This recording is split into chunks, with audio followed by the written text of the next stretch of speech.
The security guard hovered just inches away, his voice sharp. "Sir, we're asking you to step aside." Elijah didn't raise his voice. He didn't argue. He simply handed over his phone with the confirmation email, his booking details, and the name he always used for discreet check-ins. Still, they stared at him with suspicion. What they didn't know was that the man they were detaining was the CEO of a billion-dollar tech firm, and they were about to make headlines for all the wrong reasons. This is the story behind Black CEO checks in under Alias Receptionist calls. Security without knowing who he is. Comment your city if you're watching. It was a crisp autumn afternoon when Elijah Grant stepped out of his black sedan, the wind tugging lightly at the collar of his tailored coat. The city buzzed around him, businessmen checking watches, taxis honking in impatience, tourists fumbling with maps. But Elijah walked with calm purpose. He was the CEO of Tech Industries, one of the fastest-growing tech firms in the country. Today, however, he wasn't showing up in a limo or under flashing cameras. He was arriving alone, unannounced, and under an alias. The hotel lobby he entered was pristine granite floors polished to a shine, the scent of citrus cleaner lingering in the air, and a sleek front desk backed by a living moss wall that proudly displayed the hotel's 5-star status. Everything about it screamed luxury. Elijah, dressed modestly in dark jeans, a cashmere sweater, and understated sneakers, didn't look out of place, but he didn't scream power either. And that was intentional. He had his reasons. Elijah believed in humility and in understanding his business at every level. Every quarter, he did these low-key check-ins to experience his partner's services just like any other guest. No special treatment. No red carpet. Just the truth. What he didn't know was that the truth today would sting.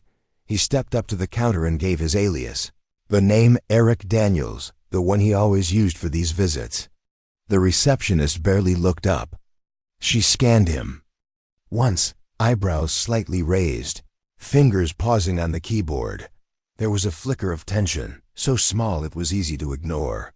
But like the first tremor before an earthquake, it was the beginning of a shift he would not forget. The receptionist's smile was tight, practiced. Her eyes scanned Elijah again, this time more deliberately. She tapped a few keys, frowning slightly. "There's no reservation under that name," she said. Her tone was flat, but the hint of suspicion was unmistakable. Elijah, still calm, pulled out his confirmation email and handed over his phone. "Here," he said gently, pointing to the screen. She took it but didn't glance down. Instead, she flagged someone behind her with a wave so subtle it looked rehearsed. A moment later, a man in a navy blazer emerged from a side room. His badge read, "Security." "Sir, we're going to need you to step aside for a moment," the receptionist said. "Just to verify some details." Elijah's brow furrowed. "Is there an issue?" "No issue, just standard protocol," she replied, eyes darting to the security officer now standing closer than necessary. But Elijah knew. He could feel it in the air, the cold undertone of doubt, the way she wouldn't meet his eyes, the way security's hand hovered near his belt. Not touching, just ready. Other guests passed by without second glances, but Elijah noticed something else. The receptionist's posture relaxed slightly when a white couple approached the desk behind him. She smiled at them, voice warmer, more natural. They got the keys in seconds. Still standing there, Elijah finally spoke, his voice low but steady. "Is this standard protocol for everyone?" She blinked, surprised by the question. "Of course," she said too quickly. "We have procedures." The security guard stepped in. "Sir, I'm going to ask you to come with me." No explanation, no apology. Just the implicit assumption that he was a threat. Elijah sighed and walked with them to the back office. The room was small, cold, and lined with surveillance screens. There, he sat and waited. 30 minutes passed. Then 45. Still no check-in. No apology. Just more questions. What was the purpose of his visit? Why did he book under an alias? His driver texted, concerned. His assistant, waiting nearby, called twice. And then finally they ran the alias and matched it to an internal note in the system. Elijah Grant, CEO VIP account. The assistant general manager, flustered and pale, burst into the room. "Mr. Grant," she stammered, "I'm so sorry.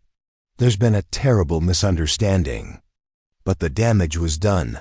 The receptionist's eyes widened in disbelief when he stepped back into the lobby, this time escorted by hotel leadership. Her mouth opened slightly as if to apologize, but no words came. Elijah didn't look at her. He didn't need to. He simply asked for his key. Elijah stood at the elevator, key card in hand, but his heart was pounding not with fear, but with the echo of humiliation. He had been made to feel like a threat, a stranger, in a hotel where he had booked a premium suite, where his company had invested millions in partnership deals, where his face had once been on the cover of Forbes. As the elevator doors opened, he caught his reflection steady and composed, but his jaw was tight. A small boy with his parents stepped aside for him, staring up curiously. The innocence in the child's eyes twisted the knife deeper, because racism doesn't always scream. Sometimes it whispers. Sometimes it smiles as it wounds. Elijah reached his suite. His assistant was already there, red-faced and apologetic. She had arrived the moment he'd gone silent and raised hell. Now, the hotel was falling over itself. To offer free services, upgrades, and hollow apologies, he sat down staring out the window. The city looked peaceful from up here. But it wasn't, because if this could happen to him, a billionaire, a tech visionary, a man who had built everything from nothing, what happened to those without power, without cameras? Without anyone to speak up for them? His phone buzzed. A press request. Word had already started to spread. He took a breath. Then he hit record on his phone. "Dear audience, where are you watching from? Drop your city name in the comments." Elijah's video went viral within hours. Calm, clear, and unshaken, he recounted exactly what had happened, not to gain sympathy, but to hold a mirror to a system that still failed people who looked like him. No shouting, no anger, just the raw truth. "Being rich doesn't make you safe," he said. "Being respected doesn't make you immune. Racism doesn't care about your net worth. It only cares about what it sees on the surface."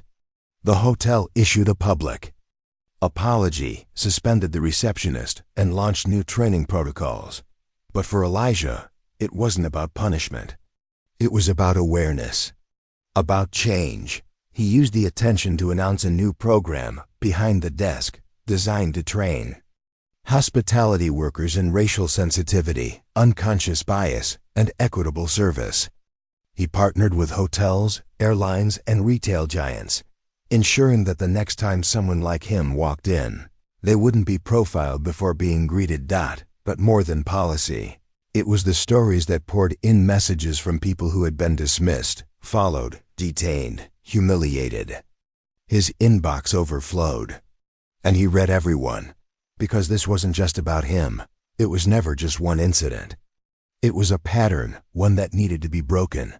The next time Elijah checked into a hotel, he didn't go under an alias. And when they greeted him with a smile, genuine, respectful, he knew the change had begun. But it was far from over. Thanks for watching. Subscribe to our channel for more powerful stories and fresh videos.